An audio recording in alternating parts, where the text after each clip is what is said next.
Live update promo 3 கண்ட லைவில் வந்துருச்சு. இதில் 4 பேர் சொன்னதை நான் வந்து சொல்கிறேன். இந்த மஞ்சள் சீட்டில் வந்து பிக் பாஸ் நல்லா கொளுத்தி போட்டிருக்காரு.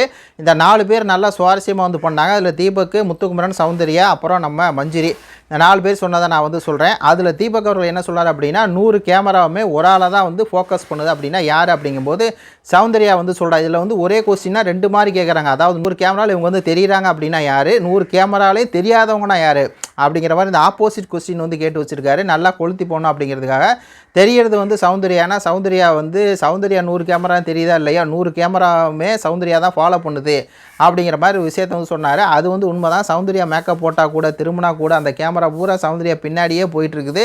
அந்த அளவுக்கு இந்த கேமராக்கள்லாம் சௌந்தர்யா ஃபாலோ பண்ணுது. கேமராவிலே தெரியாதால் யார் அப்படின்னா ரஞ்சித் அப்படின்னு சொல்லி சொன்னார். அதே மாதிரி முத்துக்குமரனுக்கு வந்து 2 கொஸ்டின் ஆப்போசிட்டாக வந்துச்சு. அதாவது எவ்வளவு சீரியஸாக சொன்னாலும் காமெடியாக எடுத்துக்கிறது ஒன்று, அப்புறம் எவ்வளவு காமெடியாக சொன்னாலும் சீரியஸாக எடுத்துக்கிறது அது ரெண்டு கொஸ்டின். இதில் காமெடிக்கு வந்து ரணவை நம்ம எவ்வளோ தான் சீரியஸாக சொன்னாலும் ரணவ் வந்து காமெடிக்காக எடுத்துக்குவான். அதே மாதிரி நம்ம காமெடியாக எவ்வளோ தான் சொன்னால் கூட ஜாக்லின் வந்து அதை சீரியஸாக எடுத்துக்குவோம் அப்படின்னு சொல்லி ஜாக்லின் வந்து சொன்னாப்புல. ஒரு உள்குத்து வந்து இருக்குது, நகைச்சுவை சொன்னால் கூட அவங்க வந்து சீரியஸாக எடுத்துக்குவாங்க அப்படிங்கிற மாதிரி சொன்னாங்க. இதில் சவுண்டு வந்து வேறு லெவலில் வந்து சொல்லிச்சு.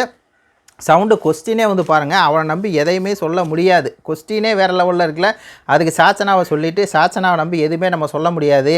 இந்த மாதிரி முத்துக்குமரன்ட்ட பேசுகிறது, விஷால்கிட்ட பேசுகிறது எல்லாத்தையும் கொண்டு வந்து எல்லாத்தையும் வந்து சொல்லிடும் அப்படின்னு சொல்லி ஒரு அடி அடித்து சாச்சனா வந்து ஒரு புரணி பேசுகிறவள் அப்படிங்கிற மாதிரி வந்து முடிச்சு விட்டாங்க. அதுக்கப்புறம் என்ன சொன்னாலும் வேஸ்ட்டு, அவங்களுக்கு ஆப்போசிட் கொஸ்டின் வந்து என்ன சொன்னாலும் வேஸ்ட்டு அப்படிங்கிறது ரணவ் வந்து ஒரு கேமை வந்து நம்ம முழுசாக அவனுக்கு எக்ஸ்பிளைன் பண்ணி ஒரு நாள் முழுக்க எக்ஸ்பிளைன் பண்ணால் கூட அவனுக்கு வந்து சொன்னால் வேஸ்ட்டு அப்படிங்கிற மாதிரி வந்து சொல்லிட்டாங்க. சூப்பராக இருந்துச்சு. அதுக்கப்புறம் மஞ்சரி வந்து சொல்கிறாங்க, இந்த வீட்டில் வந்து நடிக்காதவங்க யார், அவங்களால நடிக்கவே முடியாதுங்கிறது யார் அப்படின்னா சாச்சனா வந்து சொல்கிறாங்க. மஞ்சரி இருக்கலே 1ஆம் நம்பர் நாடக நடிகையே வந்து சாச்சனா தான். ஆனால் நடிக்காத ஆள் அப்படின்னு கொஸ்டினுக்கு வந்து மஞ்சரி வந்து சாச்சனா கொடுக்குது. மஞ்சரி சாச்சனா வந்து நாமினேஷன் பண்ணுச்சு. அப்படி தான் இருக்குது. இதில் வந்து நாடகம் போடுறது யார் அப்படின்னா அது சிவா அவர்களை வந்து சொல்லுச்சு. சரி ரைட்டு, இது கொடுத்து உங்களுடைய கருத்துக்களை சொல்லுங்கள். நன்றி, வணக்கம்.